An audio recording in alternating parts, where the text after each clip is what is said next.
തിരുക്കുമാരനും കോടാനുകൂടി നന്ദി. എന്നെയും എൻ്റെ കുടുംബത്തെയും പ്രത്യക്ഷീകരണത്തിന് സാക്ഷിയാക്കിയതിന്. എൻ്റെ പേര് അജിന, എൻ്റെ ഹസ്ബൻഡ് പ്രകാശ്. ഞാൻ വരുന്നത് തിരുവനന്തപുരം ജില്ലയിലെ വർക്കലയിൽ നിന്നുമാണ്. ഉടമ്പടി ആദ്യമായി എടുക്കുന്നത് 2023 എൻ്റെ ഹസ്ബൻഡാണ് എടുക്കുന്നത്. ആദ്യമായി എനിക്ക് പറയാനുള്ളത് ഒരു രോഗസൗഖ്യമാണ്. അത് ഞാൻ നിയോഗത്തിൽ വെച്ചതല്ല.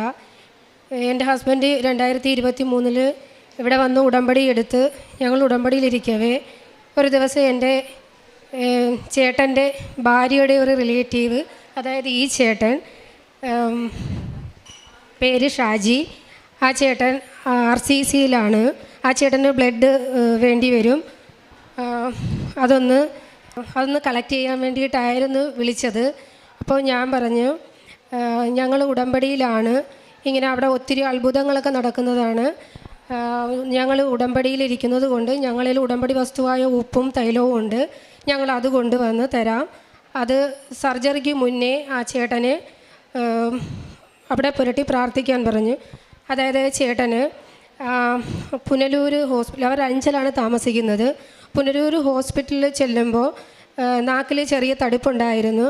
ആ തടുപ്പ് ബയോപ്സിക്ക് വിട്ടപ്പോൾ അത് നാക്കിൽ ക്യാൻസറാണെന്ന് പറയുകയും അത് തിരുവനന്തപുരം RCCയിലേക്ക് റെഫർ ചെയ്യുകയും ചെയ്ത് അവിടെ വെച്ച് ഡോക്ടർമാർ പറഞ്ഞത് താടിയെല്ലും എടുക്കണം, നാക്കും എടുത്ത് മാറ്റണമെന്നാണ് പറഞ്ഞത്. അതിൻ്റെ ഫലമായിട്ടാണ് ഈ സർജറിക്ക് ബ്ലഡ് വേണ്ടിയിട്ട് ഞങ്ങളെ വിളിക്കുന്നത്.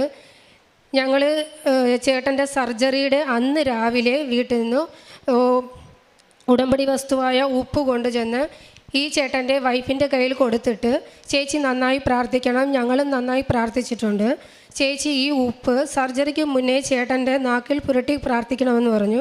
ചേച്ചി തിയേറ്ററിൽ കയറുന്നതിന് മുന്നേ തന്നെ ചേട്ടൻ്റെ നാവിൽ പുരട്ടി പ്രാർത്ഥിച്ചു. ആ സർജറി ഡോക്ടേഴ്സ് സർജറി റൂമിൽ കയറ്റിയതിന് ശേഷം പറഞ്ഞു, ഇപ്പോൾ നമുക്ക് ആ തടുപ്പ് മാത്രം കുറച്ച് എടുത്ത് ബയോപ്സിക്ക് വിട്ടതിന് ശേഷം മാത്രം താടിയെല്ലും നാക്കും എടുക്കാം എന്ന് ആദ്യമേ പറഞ്ഞത്. താടിയെല്ലും ഈ നാക്കും എടുക്കണമെന്നാണ്.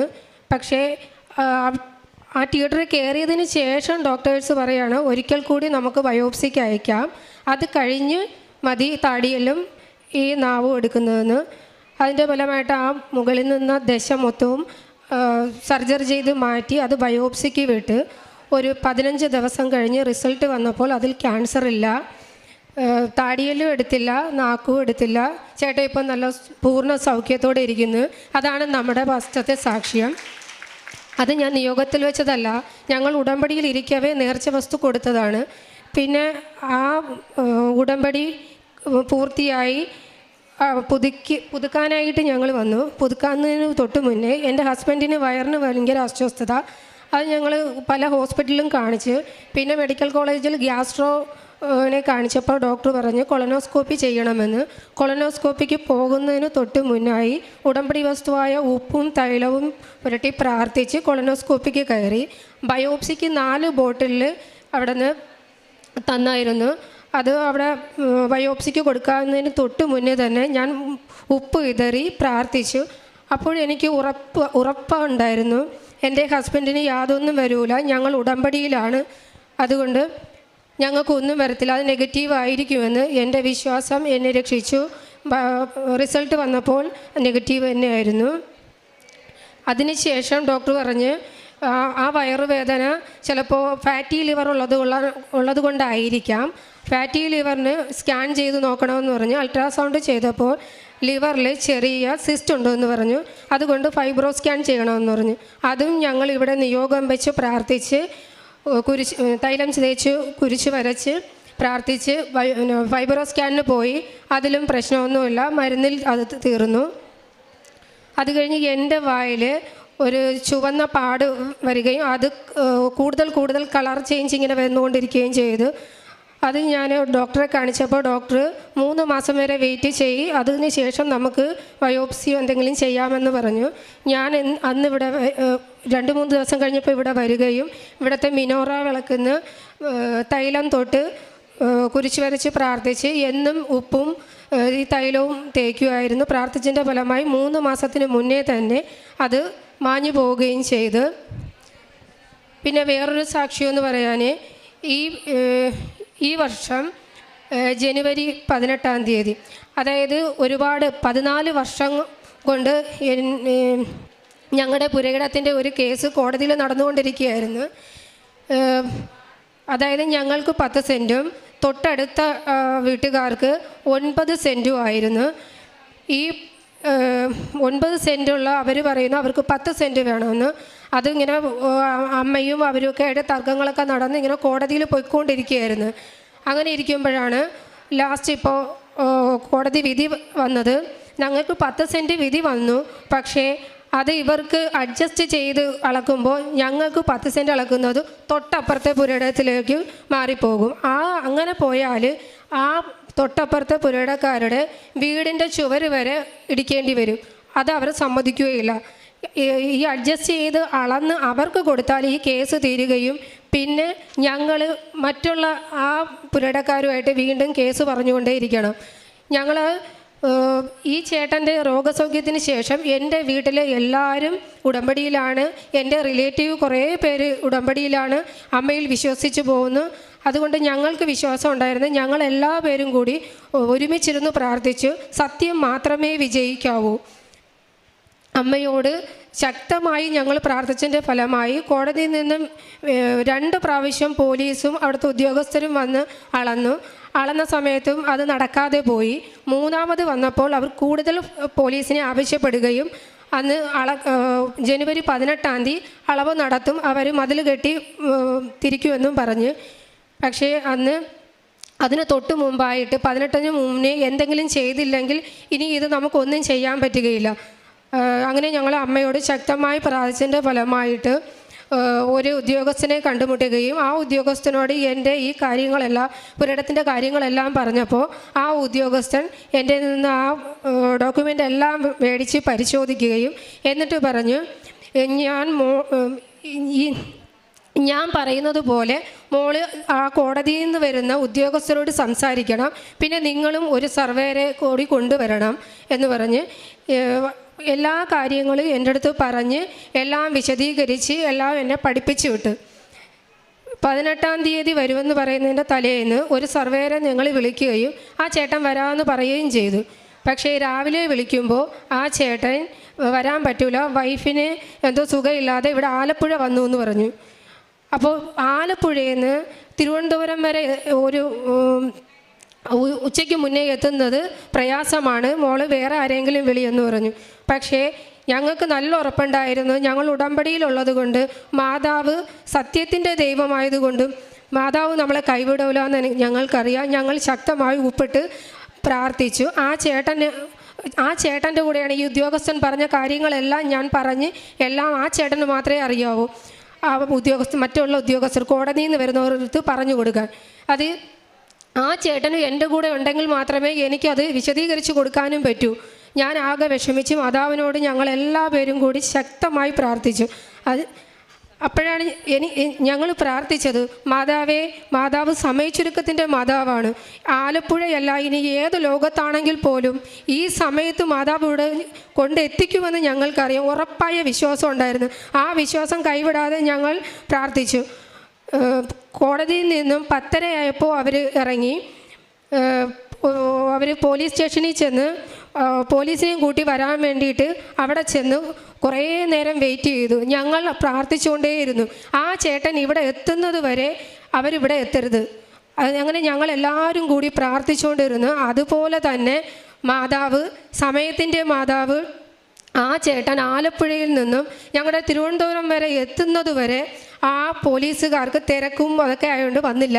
അവർ 1:30 കഴിഞ്ഞപ്പോഴേക്കും അവിടെ നിന്ന് ഇറങ്ങി ഞങ്ങളുടെ പുരയുടെ അളക്കാനായിട്ട് എത്തിയ സമയത്ത് ഈ ചേട്ടൻ ആലപ്പുഴയിൽ നിന്നും തിരുവനന്തപുരത്തേക്ക്, അത് ഞങ്ങൾക്കറിയില്ല, ആദ്യം ഒരു അരമണിക്കൂർ, അതായത് ഇവിടെ നിന്ന് കൊട്ടാരക്കര വരെ എത്തിയെന്നറിഞ്ഞു. അരമണിക്കൂറിനുള്ളിൽ അവിടെ എത്താൻ എന്തായാലും സാധിക്കൂല. സമയചുരുക്കത്തിൻ്റെ മാതാവ് അവർ അളവ് തുടങ്ങുന്നതിൻ്റെ സമയത്ത് തന്നെയാണ്. ഒരിക്കലും അരമണിക്കൂർ കൊണ്ട് കൊട്ടാരക്കരയിൽ നിന്ന് വർക്കല വരെ എത്താൻ സാധ്യതയില്ല. ആ ചേട്ടൻ എങ്ങനെയെന്നറിയില്ല അവിടെ എത്തുകയും ഞാൻ പറഞ്ഞതുപോലെ ആ ഉദ്യോഗസ്ഥൻ, പക്ഷേ 2 പ്രാവശ്യം അളവിന് വന്ന ആ കോടതിയിൽ നിന്ന് വന്ന ഉദ്യോഗസ്ഥനല്ല അന്ന് വന്നത്, സർവേയർ അത് തന്നെയായിരുന്നു. സർവേയരും ഈ വക്കീലും എല്ലാവരും കൂടി അവർക്ക്, അതായത് നമ്മളെ എതിർഭാഗത്തിനായിരുന്നു അനുകൂലമായിട്ട് പറഞ്ഞുകൊണ്ടിരുന്നത്. അവർ തന്നെയാണ്. കോടതി ഞങ്ങൾക്ക് 10 സെൻറ്റ് തന്നിട്ടും പക്ഷേ ഈ വക്കീലും ഈ സർവേയരും, അതായത് കോടതിയിൽ നിന്ന് വരുന്ന സർവേയരും ഇവർക്ക് അനുകൂലമായിട്ട് തന്നെയാണ് ചെയ്യുന്നത്. ഞങ്ങൾ പ്രാർത്ഥിച്ചതൊന്നുമില്ല. ഞങ്ങൾക്ക് പ്രാർത്ഥിച്ചത് സത്യം മാത്രം ജയിക്കണം, ആരായിരുന്നാലും സത്യം മാത്രമേ ജയിക്കാവൂ. അമ്മ സത്യത്തിൻ്റെ കൂടെ നിൽക്കാവൂ. പക്ഷേ അമ്മ സത്യത്തിൻ്റെ കൂടെ തന്നെ നിന്നു. ഞാൻ പറയുന്നതും ആ സർവേയർ പറയുന്നതും, അതായത് ഞാൻ വിളിച്ചുകൊണ്ട് വന്ന സർവേയർ പറയുന്നതും ആ കോടതിയിൽ നിന്ന് വന്ന ഉദ്യോഗസ്ഥനെല്ലാം മനസ്സിലായി. അവർ കള്ളം പറഞ്ഞതാണെന്നും അവർ ഇതിൽ നിന്നും കുറച്ച് അഡ്ജസ്റ്റ് ചെയ്തെങ്കിൽ മാത്രമേ അവർക്ക് 10 സെൻറ്റ് തികയ്ക്കാൻ പറ്റൂ. അതുകൊണ്ടാണ് ഇവർക്ക് അപ്പുറത്തെ പുരയിടത്തോട്ടിലോട്ട് കയറി അളക്കുന്നതെന്നും അവർക്ക് മനസ്സിലായി. അതുകൊണ്ട് ആ ഉദ്യോഗസ്ഥൻ പറഞ്ഞ് അതങ്ങനെ പറ്റൂല, ഞാൻ പറയുന്നത് പോലെ അളന്നാൽ മതി. ഇപ്പുറത്തെ പുരയിടത്തിൽ ആദ്യം ഫസ്റ്റ് അളക്കുക, എന്നിട്ട് ഞങ്ങൾക്ക് അളന്നു തരിക, അത് കഴിഞ്ഞ് മറ്റുള്ള അവർക്ക് അളന്നു കൊടുക്കുക. പക്ഷെ അത് അവർ സമ്മതിക്കുന്നില്ല. പിന്നെ ലാസ്റ്റ് ആ ഉദ്യോഗസ്ഥൻ പറഞ്ഞു അങ്ങനെ പറ്റൂല, ഞാൻ പറയുന്നത് പോലെ ചെയ്താൽ മതിയെന്ന്. പിന്നെ ആ കോടതിയിൽ നിന്ന് വന്ന ആ സർവേയർക്ക് ഉദ്യോഗസ്ഥൻ പറയുന്നത് കേൾക്കേണ്ടി വന്നു. ഞങ്ങൾക്ക് 10 സെൻറ്റ് മറ്റുള്ള പുരയിടത്തിൽ കയറാതെ ഞങ്ങൾക്ക് ശരിയായി കൃത്യമായി അളന്ന് തന്നു. അത് കോടതിയിൽ ഇനി അത് റീ ഓപ്പൺ ചെയ്യാൻ പറ്റാത്ത രീതിയിൽ ആ ഫയൽ ക്ലോസ് ചെയ്യുകയും ചെയ്തു. ഇനി അവർ അടുത്ത കേസിന് പോയാലും ഒരു കോടതിയിലും അത് റീ ഓപ്പൺ ചെയ്യാൻ പറ്റത്തില്ല. അത് ക്ലോസ് ചെയ്ത് കഴിഞ്ഞ് അത് ഒരു കോടതിയിൽ പോയാലും ഇനി അത് അവർക്ക് ചെയ്യാൻ പറ്റത്തില്ല. ഇങ്ങനെയെല്ലാം ഒരുപാട് അനുഗ്രഹങ്ങൾ തന്ന്, പിന്നെ എനിക്ക് അതായത് ഈ കോടതിയിലെ കാര്യങ്ങളൊന്നും ഞങ്ങൾക്ക് അറിയാത്തത് കൊണ്ടാണ് നമ്മൾ ഇത്രയും നാളും ഈ സർവേയറും വക്കീലും ഒക്കെ പറ്റിച്ചുകൊണ്ടിരുന്നത്. പക്ഷേ ആ സമയ ചുരുക്കത്തിനുള്ളിൽ ഒരു ഉദ്യോഗസ്ഥനെ കണ്ടുമുട്ടുകയും എൻ്റെ കാര്യങ്ങൾ കേൾക്കുകയും എനിക്ക് എല്ലാം പറഞ്ഞു തരികയും ചെയ്തപ്പോൾ ഞാൻ പ്രാർത്ഥിച്ചതിൻ്റെ ഫലമാണ്, അതായത് ഞാനും എൻ്റെ കുടുംബവും ശക്തമായി പ്രാർത്ഥിച്ചതിൻ്റെ ഫലമായിട്ടാണ് ഞങ്ങൾക്ക് ആ ഒരു ഉദ്യോഗസ്ഥനെ ഞാൻ പണ്ട് കണ്ടിട്ട് പോലുമില്ല. അത് അമ്മ ഞങ്ങൾക്ക് വേണ്ടി പറഞ്ഞു വിട്ടതാണെന്ന് നമുക്ക് ഉറച്ച വിശ്വാസമുണ്ട്. അല്ലെങ്കിൽ ഒരു ഉദ്യോഗസ്ഥനെ അതൊന്നും പറഞ്ഞ് എന്നെ പഠിപ്പിച്ച്, അതും അയാൾ എന്നെ കണ്ടിട്ട് കൂടിയില്ല, ഇങ്ങനെ പഠിപ്പിച്ച് എന്നെ ഇങ്ങനെ വിടേണ്ട ആവശ്യമൊന്നുമില്ല.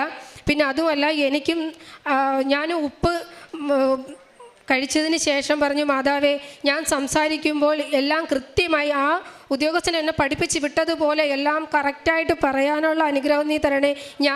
ഞാനല്ല സംസാരിക്കുന്നത്, മാതാവായിരിക്കണം അവിടെ സംസാരിക്കേണ്ടത്. അതുപോലെ മാതാവ് തന്നെയാണ് സംസാരിച്ചതും അത് ആ കോടതിയിൽ നിന്ന് വന്ന ഉദ്യോഗസ്ഥന് മനസ്സിലാവുകയും അതെല്ലാം ക്ലിയർ ചെയ്ത് തരികയും ചെയ്തു. ഇവിടെ എല്ലാം മാതാവിൻ്റെ സാന്നിധ്യം ഞങ്ങൾ അനുഭവിച്ചു. അതുപോലെ ഞാനൊരു ദിവസം, എല്ലാവരും പറയും മഴവില്ല് കണ്ടു,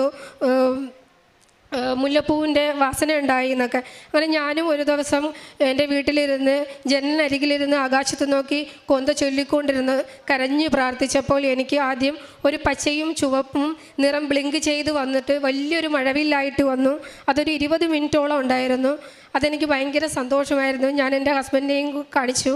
പിന്നെ അതിനുശേഷം നിങ്ങൾക്ക് എല്ലാവർക്കും ഇങ്ങനെ കാണാൻ പറ്റി, സാന്നിധ്യം മനസ്സിലാക്കാൻ പറ്റി, എനിക്ക് മാത്രം പറ്റുന്നില്ല എന്ന് എൻ്റെ ഹസ്ബൻഡിന് ഒരു പരാതി ഉണ്ടായിരുന്നു. അപ്പം ഞാൻ പറഞ്ഞു, മാതാവിനോട് ശക്തമായി പ്രാർത്ഥിച്ച് നോക്ക്, അപ്പോൾ എല്ലാം ശരിയാവും. അപ്പോൾ എൻ്റെ ഹസ്ബൻഡ് ഒരു ദിവസം പറഞ്ഞു, എല്ലാവർക്കും കാണിച്ചു മാതാവേ, എനിക്കും ഒന്ന് മാതാവിൻ്റെ സാന്നിധ്യം കാണണമെന്ന്.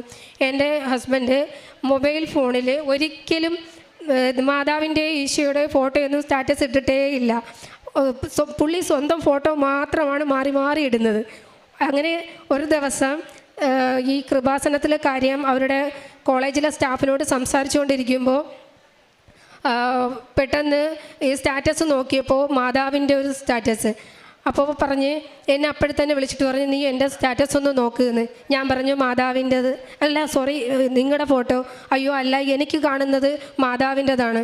കുറച്ച് കഴിഞ്ഞ് വീണ്ടും എന്നെ വിളിച്ചിട്ട് പറഞ്ഞു, ഇപ്പം നീ നോക്ക്. ഞാൻ പറഞ്ഞു, ഇല്ല, നിങ്ങളുടെ ഫോട്ടോ തന്നെയാണെന്ന്. അപ്പോൾ അവർ വീണ്ടും ഓപ്പൺ ചെയ്ത് നോക്കിയപ്പം വീണ്ടും അവരുടെ ഫോട്ടോ. അങ്ങനെ ഒരു സാന്നിധ്യം എൻ്റെ ഹസ്ബൻഡിനുണ്ടായി. പിന്നെ കാരുണ്യ പ്രവൃത്തി ചെയ്യുന്നത്, ഞങ്ങൾക്കൊരു ഗ്രൂപ്പുണ്ട്. ആ ഗ്രൂപ്പിൽ എല്ലാവരും പൈസ ഇട്ട് പാവപ്പെട്ട രോഗികളായ ആൾക്കാർക്ക് ഞങ്ങൾ സഹായിക്കാറുണ്ട്. പൊതിച്ചോറ് കെട്ടി ഞങ്ങൾ ഹോസ്പിറ്റലും വഴിയോരങ്ങളിലൊക്കെ കൊടുക്കാറുണ്ട്. പിന്നെ ഇവിടെ നിന്ന് കിട്ടുന്ന പത്രം എല്ലാ ഹോസ്പിറ്റല്, വീടുകൾ, അങ്ങനെ എല്ലാ സ്ഥലത്തും കൊണ്ടുവന്ന് ഞങ്ങൾ കൊടുക്കുന്നുണ്ട്. പിന്നെ ആറ്റിങ്ങൽ കരുണാലയത്തിൽ പോയി ഞങ്ങൾ അവിടെ വയസ്സായ അമ്മമാരെ കുളിപ്പിക്കുകയും അവർക്ക് ഭക്ഷണം കൊടുക്കുകയും അവിടുത്തെ ചേച്ചിമാരെ സഹായിക്കുകയൊക്കെ ചെയ്യുന്നുണ്ട്. ഇതൊക്കെയാണ് ഞങ്ങൾ ചെയ്യുന്ന കാരുണ്യ പ്രവൃത്തികൾ. ഈ ആദ്യമൊക്കെ ഉടമ്പടി എടുത്തപ്പോൾ ഞാൻ അങ്ങനെ വലുതായി പ്രാർത്ഥനയൊന്നും ഇല്ലായിരുന്നു. പിന്നെ ഈ ചേട്ടൻ്റെ രോഗസൗഖ്യത്തോടു കൂടി ഞങ്ങളെല്ലാവരും വിശ്വാസത്തിലേക്ക് വന്നു. ഇപ്പോൾ ഞങ്ങൾ എല്ലാ ദിവസവും രാവിലെയും വൈകുന്നേരവും പ്രാർത്ഥനയുണ്ട്. പിന്നെ എനിക്ക് കൊന്ത ഒരു ചേച്ചിയുടെ നിന്ന് ഞങ്ങളത് പഠിച്ച് ഞങ്ങളിപ്പോൾ എല്ലാവരും കൊന്ത ചൊല്ലും. എല്ലാ ദിവസവും ബൈബിള് വായിക്കും. ഇതൊക്കെയാണ് ആത്മീയ ജീവിതത്തിൽ എനിക്ക് വന്ന മാറ്റങ്ങൾ. ഹസ്ബൻഡും കൊന്ത ചൊല്ലും, ബൈബിള് വായിക്കും. എല്ലാ ദിവസവും അച്ഛൻ്റെ ഡെയിലി ബ്രെഡ് കാണും. ഇതെല്ലാം ഞങ്ങൾ ചെയ്യുന്നുണ്ട്. ഇതാ ഞാൻ നിന്നോട് കൂടെയുണ്ട്, നീ പോകുന്നിടത്തെല്ലാം ഞാൻ നിന്നെ കാത്തു രക്ഷിക്കും. ഉൽപ്പത്തി 28:15 പരിശുദ്ധ അമ്മ ജീവനോടെ പ്രത്യക്ഷപ്പെട്ട ഈ ആലയത്തിൽ വന്ന് പ്രാർത്ഥിക്കുന്ന മക്കളെ ഓരോരുത്തരെയും കണ്ണുനീരോടെ കൈവിടില്ല എന്നുള്ളൊരമ്മയാണ്. സമയച്ചുരുക്കത്തിൻ്റെ അമ്മയാണ് നമ്മുടെ കൂടെയുള്ളത്. വിശ്വാസം മാത്രമാണ് അമ്മയ്ക്ക് ആവശ്യം. വിശ്വാസത്തെ കൂടുതൽ വിശ്വസ്തതയാണ്. ഉടമ്പടി ജീവിതം വിശ്വസ്തയോടെ മുന്നോട്ട് നയിക്കുമ്പോൾ ഈശോയും അമ്മയും നമ്മുടെ കൂടെ നിൽക്കുകയാണ്. ഈ മക്കളിൽ പറഞ്ഞതുപോലെ വിശ്വാസത്തോടെ പ്രാർത്ഥിക്കുന്നതെല്ലാം നിങ്ങൾക്ക് ലഭിക്കുമെന്നാണ് മത്തായിയുടെ സുവിശേഷം 21:22 പറയുന്നത്. ഈ മക്കൾ പ്രാർത്ഥിച്ചതെല്ലാം വിശ്വാസത്തോടെ വിശ്വസ്തയോടെയാണ്. അതുകൊണ്ടാണ് ഓരോന്നും നമ്മൾ പ്രതീക്ഷിക്കാത്ത രീതിയിലാണ് അമ്മ ഇവരുടെ കാര്യത്തിൽ ഇടപെടുന്നത്. റോമാക്കാർക്ക് ഇതേ ലേഖനത്തിൽ 10:11 പറയുന്ന പോലെ അവനിൽ വിശ്വസിക്കുന്ന ഒരുവനെ ലജ്ജിക്കേണ്ടി വരികയില്ല എന്നാണ് വിശുദ്ധ ഗ്രന്ഥത്തിൽ പറയുന്നത്. വിശ്വാസത്തിൽ ഉറച്ചു നിൽക്കുന്ന മക്കളുടെ കൂടെ, ഉടമ്പടി ജീവിതം നയിക്കുന്ന മക്കളുടെ കൂടെ എപ്പോഴും ഈശോയും അമ്മ മാതാവുമുണ്ട്. നമുക്കൊരിക്കലും ലജ്ജിക്കേണ്ടി വരികയില്ല. നമ്മുടെ അമ്മ നമ്മെ സംരക്ഷിക്കും, നമ്മെ കാത്തു പരിപാലിക്കും. നമുക്കും ഈശോയുടെ അമ്മയോടും ചേർന്ന് നിൽക്കാം. ഇതാ ഞാൻ നിന്നോട് കൂടെയുണ്ട്, നീ പോകുന്നിടത്തെല്ലാം ഞാൻ നിന്നെ കാത്തു രക്ഷിക്കുമെന്നാണ് ദൈവവചനം പറയുന്നത്. കൃപാസനം ദൈവസാന്നിധ്യത്തിൻ്റെ അനുഭവ സ്ഥലമാണ്. ഇവിടെ എത്തുന്ന നാം ഓരോരുത്തരും ദൈവസാന്നിധ്യം അനുഭവിച്ചറിയുകയാണ്. ഒരിക്കലും നാം ഒറ്റയ്ക്കല്ല, ദൈവമുണ്ട് കൂടെ. പരിശുദ്ധ അമ്മയാണ് നമ്മുടെ ജീവിതം മുന്നോട്ട് പോകാനുള്ള ധൈര്യം നൽകുന്നത്. പരിശുദ്ധ അമ്മ നമ്മെ ഈ ദൈവസാന്നിധ്യത്തിലേക്ക്, ദൈവാനുഭവത്തിലേക്ക് നമ്മെ നയിക്കട്ടെ എന്ന് പ്രാർത്ഥിക്കാം.